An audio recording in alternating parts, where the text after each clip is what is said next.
boqortooyabahatihiin dhulkuna kala bilic qurxoon kala baaxad weyn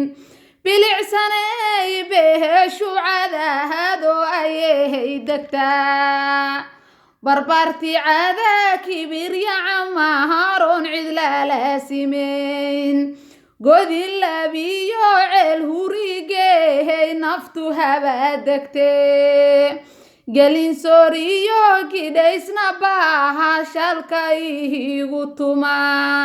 bahdii docoleheya dohon gaala waanu boogay tacdheerya dhuuhu madlayamehelow nafluhu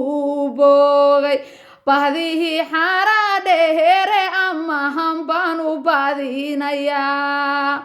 bahdihii xaradhehere amahan baan u badinayaa xilabi iyo reer baxdaan ahaa beerkabahan ku qoray boqoradii reer hobyohon baawir lagu dhammayn allaha barakeeya meeshaad ku badantihiin amiin